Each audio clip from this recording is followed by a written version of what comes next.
Hello दोस्तों, स्वागत है आप सभी का आज के इस वीडियो में। आज हम बात करने जा रहे हैं एक बहुत ही इम्पोर्टेंट टॉपिक के बारे में। कई बार मैंने सोचा कि हमें एक ऐसे प्लेटफॉर्म की ज़रूरत है जो क्लाउड बेस्ड हो। क्लाउड बेस्ड का मतलब जिसे हम कहीं से भी कभी भी एक्सेस कर सकें, चाहे मोबाइल हो या कंप्यूटर, बस इंटरनेट होना चाहिए। दूसरी चीज़, उसमें हर तरह के फॉर्मूला या कैलकुलेशन इजीली कर सकूं बिना किसी दिक्कत के। और साथ ही मैं ये भी देखना चाहता था कि कैसे मैं उस फाइल को अपने दोस्तों के साथ या अपने कलीग्स के साथ शेयर कर सकूं, ताकि सभी मिलकर एक ही फाइल पर एक साथ काम कर सकें। तो मुझे इसका सॉल्यूशन मिला गूगल शीट के रूप में।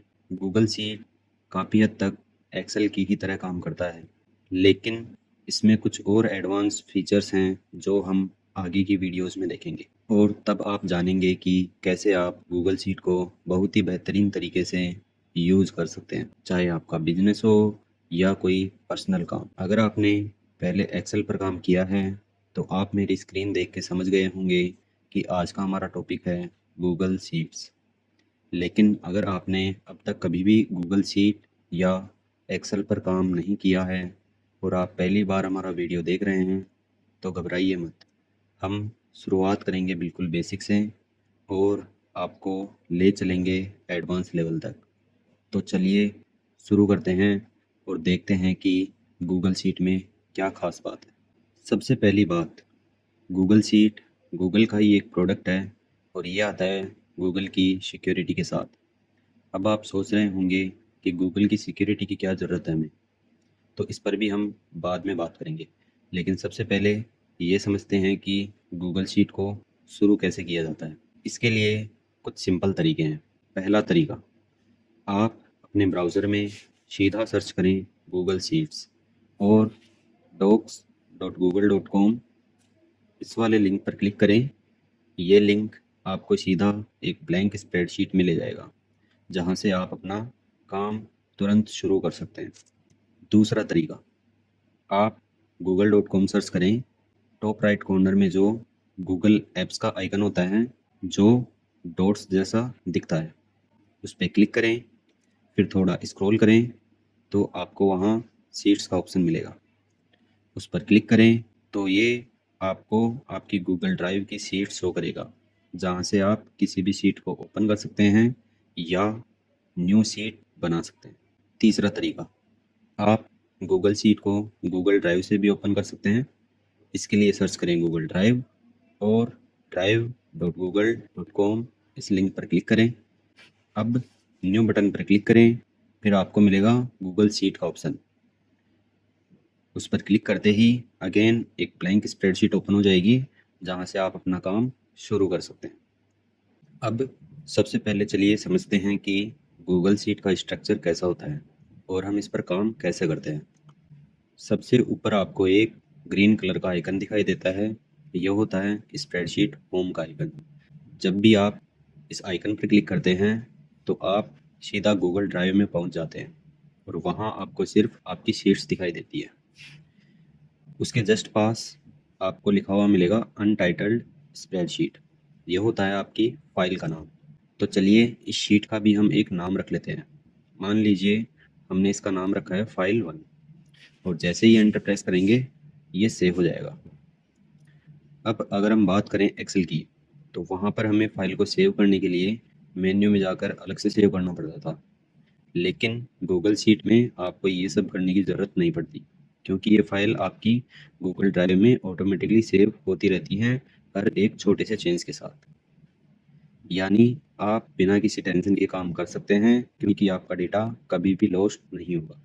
फाइल का नाम सेट करने के बाद उसके जस्ट आगे एक स्टार का ऑप्शन दिखाई देता है। स्टार का मतलब होता है कि आप इस फाइल को इम्पोर्टेंट मार्क कर रहे हैं। जब भी आप अपनी गूगल ड्राइव में जाते हैं तो वहाँ एक सेक्शन होता है स्टार्ड नाम का। यहाँ पर सिर्फ वही फाइल्स दिखाई देती हैं जिन्हें आपने स्टार मार्क किया होता है। अभी आप देख सकते हैं कि फाइल 1 जिसे हमने स्टार लगाया था, वो भी स्टार्ड सेक्शन में शो हो रही है। इसके बाद में जो अगला ऑप्शन आता है वो है मूव। मूव का मतलब अगर आप इस फाइल को किसी दूसरे फोल्डर में भेजना चाहते हैं तो आप कैसे भेजेंगे। बस मूव पर क्लिक करें। अभी आप देख पा रहे हैं कि ये फाइल माई ड्राइव में सेव्ड है और यहाँ पर आपको बाकी के फोल्डर्स भी दिखाई देंगे। आप जिस फोल्डर में इस फाइल को भेजना चाहते हैं उस पर माउस पॉइंटर लेके जाएं और मूव बटन पर क्लिक कर दें। बस आपकी फाइल उस सेलेक्टेड फोल्डर में चली जाएगी। अब चलिए बात करते हैं अगले ऑप्शन की, जो होता है स्टेटस। ये आपकी फाइल का सेविंग स्टेटस दिखाता है। गूगल शीट का एक बहुत ही बेहतरीन फीचर ये है कि यहाँ पर कहीं भी सेव का बटन नहीं होता है। आपको कभी भी मैन्युअली सेव करने की ज़रूरत ही नहीं पड़ती। जब भी आप शीट में कुछ लिखते हैं या कोई चेंज करते हैं, वो चेंज ऑटोमेटिकली गूगल के क्लाउड पर सेव हो जाता है। गूगल क्लाउड क्या होता है इस पर हम थोड़ी देर में डिटेल में बात करेंगे, लेकिन उससे पहले एक छोटा सा डेमो देखते हैं। मान लीजिए मैंने शीट में लिखा ऑटोशीट एआई और जैसे ही एंटर प्रेस किया स्टेटस में सेविंग आया और फिर तुरंत सेव्ड टू ड्राइव लिखा आ गया। इसका मतलब जो भी मैंने लिखा था वो अब गूगल ड्राइव में सेफली सेव हो चुका है। इस फीचर का सबसे बड़ा फ़ायदा ये है कि अगर कभी भी आप सेव करना भूल जाते हैं या अचानक से लाइट चली जाए, लैपटॉप बंद हो जाए या इंटरनेट चला जाए, तो भी आपका डेटा सेफ रहता है और ये गूगल शीट का एक शानदार फीचर है। अब बात करते हैं गूगल क्लाउड के बारे में कि गूगल क्लाउड एक्चुअली है क्या और हमें इसकी ज़रूरत क्यों पड़ती है। गूगल क्लाउड एक बहुत बड़ा सर्वर सिस्टम है जहाँ पर आपकी सभी फाइल्स ऑनलाइन सेव रहती है। अब सवाल आता है कि इन फाइल्स को वहाँ पर सेव क्यों किया जाता है। तो चलिए एक एग्जांपल से समझते हैं। मान लीजिए मैं अभी अपने ऑफिस में हूँ और किसी फाइल पर काम कर रहा हूँ। अब काम के बाद जब मैं घर चला जाता हूँ तब मुझे याद आता है कि मुझे उस फाइल में कुछ और चेंजेस करने थे या उस फाइल को किसी को भेजना था। तो क्या मैं फिर से ऑफिस जाने का इंतज़ार करूँगा? बिल्कुल नहीं।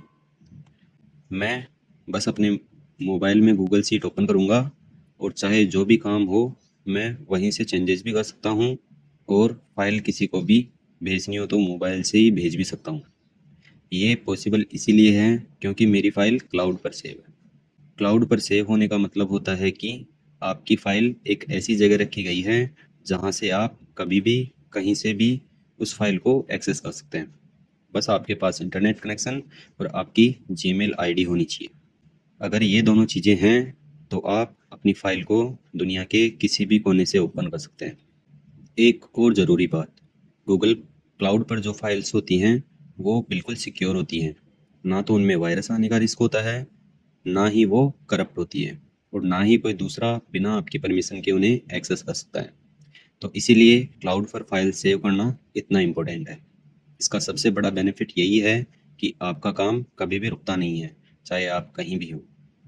और साथ ही गूगल शीट में एक और शानदार फीचर है रियल टाइम टीम कोलैबोरेशन। मतलब अगर आप किसी प्रोजेक्ट पर टीम के साथ काम कर रहे हैं और सबको एक ही फाइल पर एक साथ काम करना है तो गूगल शीट आपको ये सुविधा भी देता है। कई लोग एक ही वक्त में एक ही शीट पर काम कर सकते हैं बिना किसी प्रॉब्लम के। इसके शेयरिंग ऑप्शन और परमिशन के बारे में हम आगे डिटेल में बात करेंगे। फिलहाल के लिए चलिए वापस चलते हैं अपने बेसिक स्ट्रक्चर पर। तो अब तक हमने देखा कि हम फाइल का नाम कैसे चेंज कर सकते हैं, उसे इम्पोर्टेंट कैसे बना सकते हैं, किसी फोल्डर में मूव कैसे कर सकते हैं और फाइल का स्टेटस कैसे चेक कर सकते हैं। अब चलिए थोड़ा और आगे बढ़ते हैं और देखते हैं कि गूगल शीट के स्ट्रक्चर में और क्या क्या होता है।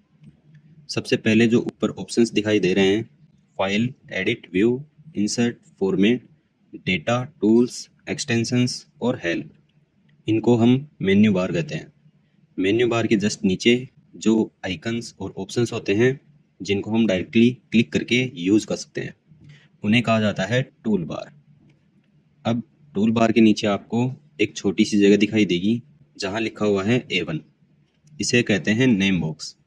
नेम बॉक्स बताता है कि आप कौन से सेल में काम कर रहे हैं या कौन सा सेल अभी सेलेक्टेड है। अब चलिए समझते हैं कि सेल क्या होता है। लेकिन उससे पहले हम जान लेते हैं कि रो और कॉलम क्या होते हैं। स्प्रेडशीट में जो सीधी ऊपर से नीचे वाली लाइंस होती है उन्हें कहते हैं कॉलम्स, और इनका नाम इंग्लिश अल्फ़ाबेट से होता है, जैसे ए, बी, सी और डी। इसी तरह स्प्रेडशीट में जो हॉरिजॉन्टल लाइंस होती हैं जो दाएं से बाएं जाती है उन्हें कहते हैं रोज, और इनका नाम होता है नंबर्स, जैसे 1, 2, 3, 4। अब जब कोई कॉलम और कोई रो आपस में इंटरसेक्ट करते हैं तो जो बॉक्स बनता है उसे कहते हैं सेल। जैसे अगर मैं कॉलम सी और रो नंबर 5 लूँ तो इनके इंटरसेक्शन पर जो बॉक्स बनता है वो एक सेल है, और उसका नाम होगा C5। ये सेल का एड्रेस होता है, जिसमें पहले कॉलम का नाम आता है, फिर रो का नंबर। और जब भी आप किसी सेल पर क्लिक करते हैं उस सेल का एड्रेस आपको नेम बॉक्स में दिखाई देता है। तो इसी तरह से आप स्प्रेडशीट में हर एक सेल को आइडेंटिफाई कर सकते हैं और पता लगा सकते हैं कि आप किस जगह पर काम कर रहे हैं। जब भी आप किसी सेल पर क्लिक करते हैं तो उसके चारों तरफ एक ब्लू बॉर्डर दिखाई देता है। इसका मतलब होता है कि ये एक्टिव सेल है, यानी अब जो भी आप टाइप करेंगे, फॉर्मेटिंग करेंगे या कोई भी एक्शन लेंगे तो वो इसी सेलेक्टेड सेल पर अप्लाई होगा।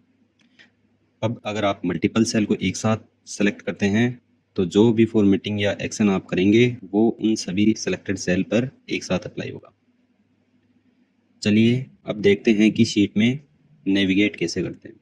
आपके कीबोर्ड में जो एरो कीज होती हैं उनसे आप लेफ़्ट, राइट, अप या डाउन मूव कर सकते हैं। लेकिन अगर आप control plus right arrow press करते हैं तो आप शीट के लास्ट कॉलम तक पहुंच जाएंगे। ऐसे ही कंट्रोल लेफ्ट एरो से आप वापस फर्स्ट कॉलम में आ जाते हैं।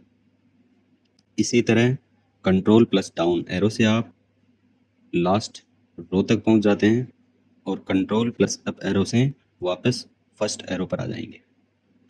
बाय डिफ़ॉल्ट गूगल शीट में हमें 1000 रोज़ मिलती हैं, लेकिन अगर आपको और रोज़ की ज़रूरत है तो आप कंट्रोल डाउन एरो से लास्ट रो पर जाएंगे, फिर यहाँ लिख सकते हैं कि आपको कितनी और रो चाहिए, जैसे 10। फिर ऐड पर क्लिक करें तो तुरंत 10 रोज़ और ऐड हो जाएंगी। ऐसे ही अगर आपको और कॉलम्स चाहिए तो आपको शीट के लास्ट कॉलम के नाम पर जाकर राइट क्लिक करना है और insert 1 column to the right, इस पर क्लिक करें तो एक नया कॉलम ऐड हो जाएगा। कॉलम के नाम ए से जेड तक होते हैं और जेड के बाद फिर से कॉम्बिनेशन में आते हैं, जैसे ए बी, ए सी, और ये सीरीज ऐसे ही आगे बढ़ती रहती है। अब चलिए थोड़ा नीचे आते हैं, यहाँ लिखा होता है शीट 1। यह है आपकी पहली शीट। अगर आप चाहें तो और शीट्स भी ऐड कर सकते हैं, बस आपको प्लस आइकन पर क्लिक करना है और एक और नई शीट ऐड हो जाएगी। अब मान लीजिए आपने गलती से ज़्यादा शीट्स ऐड कर दी हैं और अब उनकी ज़रूरत नहीं है, तो उन्हें डिलीट करना भी बहुत आसान है। आप शीट के नाम पर जाइए, यहाँ जो छोटी सी एरो दिखाई दे रही है उस पर क्लिक करिए, फिर डिलीट पर क्लिक करें। गूगल आपसे कन्फर्मेशन मांगेगा, बस यस करिए और वो शीट डिलीट हो जाएगी। अगर आप शीट का नाम बदलना चाहते हैं तो शीट के नाम पर एरो पर क्लिक करें, फिर रीनेम पर क्लिक करके नया नाम लिखें और बस एंटर प्रेस कर दें। आप चाहें तो शीट के नाम पर डबल क्लिक करके भी नाम डायरेक्टली एडिट कर सकते हैं, ये और भी आसान तरीका है। तो दोस्तों, ये था एक बेसिक इंट्रोडक्शन कि गूगल शीट को कैसे शुरू किया जाता है और उन ज़रूरी फीचर्स के बारे में जो बार बार काम में आते हैं। अगर आपको ये वीडियो पसंद आई हो तो लाइक ज़रूर करें।